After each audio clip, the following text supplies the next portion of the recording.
Hello Nidorinas and Nidorinos, I'm KingNido and we are kicking off round 4 in Pewter City as it is the Skulls hosting the Anastar Galaxy. And as we have a look at this tale of the tape, the Skulls last season, they were our Wooden Crown recipients and they do not want to end up there again, but they have never lost a game to the Anastar Galaxy and they want to keep it that way as they have just come off their bye, whereas for the Anastar Galaxy, they are coming off 2 losses and they need to turn that around. So with that said, let us know in the comments below who you think is going to win this matchup. Will it be the rock types? Will it be the psychic types?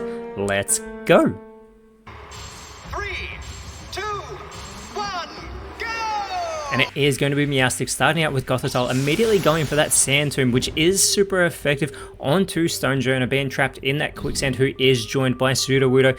And Stonejourner responds with the Ivy Cudgel, getting some great damage there onto Meowstic, but Gothitelle is going to go for that Slam that is heavily resisted by Stonejourner, allowing Sudowoodo to go with the Mystical Power, but that also is going to be resisted by Gothitelle, doing very little damage. But it did get that critical play, not that you would think so, and it does boost the special attack of Sudowoodo in the process as we see that Quicksand doing that damage to Stonejourner. Meowstic is looking to capitalize by going and setting up the Quiver Dance here, so it is going to boost that special attack as well as that special defense that are both 83 and 81 respectively, but it also boosts that 104 speed as the Meteor Beam is now being set up by Stonejourner.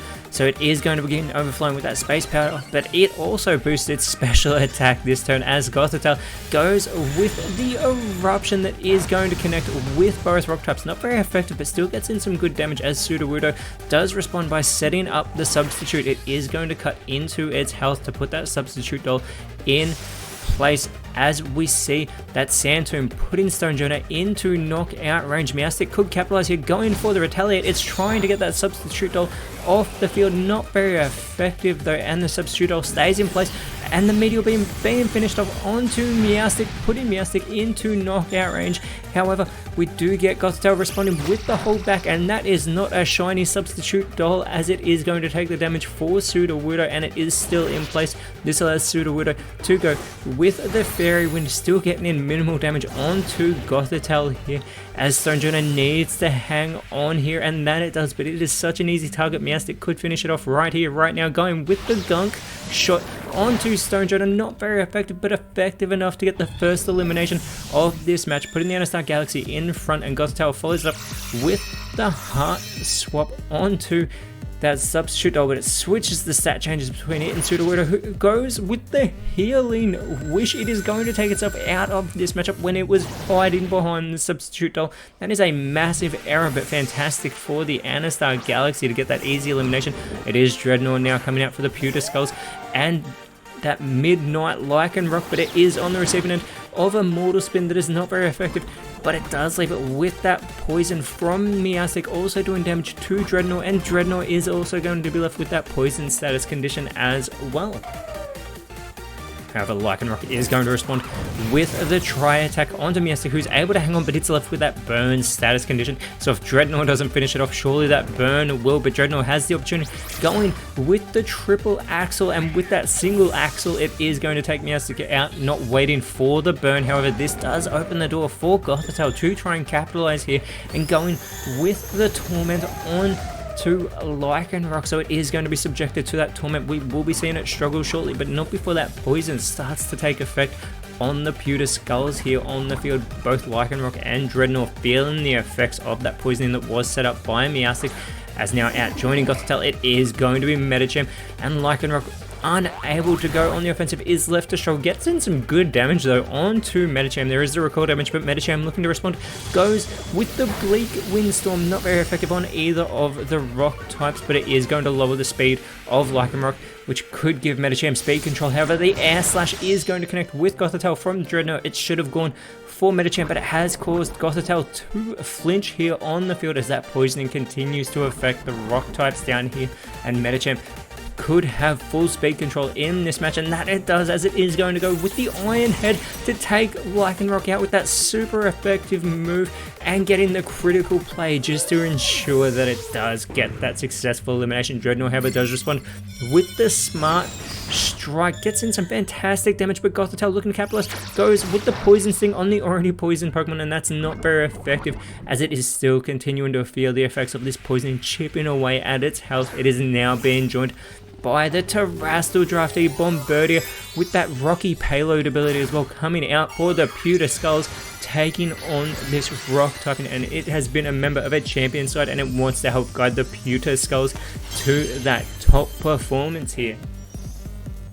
And it is going to go for the Bulldoze. This connects with everybody on the field. Unfortunately, it's super effective on its own teammate, lowering the speed of Dreadnought, but it is actually going to cause Dreadnought to chow down on its Enigma Berry. It's connected on its teammate with a super effective move to get it to restore its health. That could actually be a clever play, but it does lower the speed of Gothitelle, activating that competitive ability, so now it gets the special attack boost, and it's been in this matchup since the start as Medicham, chowing down on that Staff Berry, boosting that physical attack, but it goes with the Ice Hammer follow-up as well, and it is a one-hit wonder. Medicham lowers its own speed, but it takes Bombardier out of this matchup. A fantastic connection.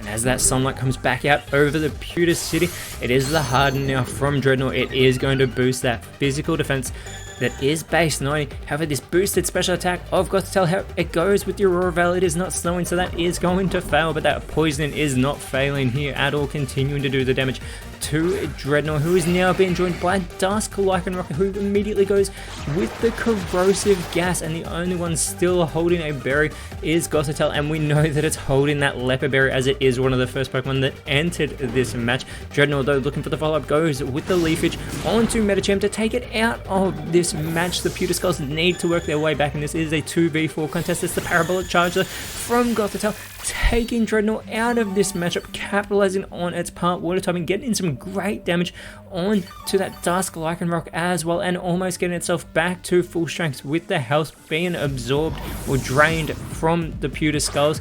And it is now going to be Veluza coming out for the Anastar Galaxy with that Mold Breaker ability, as Lycanroc with the speed control goes for the shell side arm, gets that critical play, but Gothitelle hangs on. Veluza responds with the Heal Pulse. That is not what it needs to do, because it has just restored the health of Lycanroc, almost back to full strength. However, it's the Water Shuriken from Gothitelle, this multi-hit move. If it can get all of these connections, it only gets 2. If it had gotten the 3rd, it could have gotten the elimination.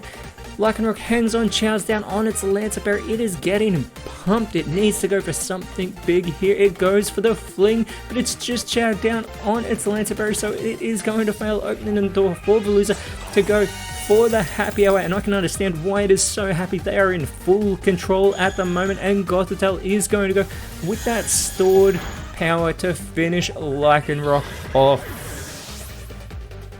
And with that, Nidorinas and Nidorinos, the Anastar Galaxy have finally gotten one over the Pewter Skulls, and that is not what the Skulls needed, as they are now sitting in 17th place, and next round they are going up against the reigning champions, the Medali Aethers, whereas the Galaxy have moved all the way up to 4th from 11th. That is how close it is, and next round they're going up against the Valston Breakers, who knocked them out of Victory Road last season. But with that said, thank you so much for watching. Let us know in the comments below who you thought the best on field was, and if you enjoyed what you saw, please leave a like, share, subscribe, but more importantly, always remember, you are awesome, and I'll see you when you see me.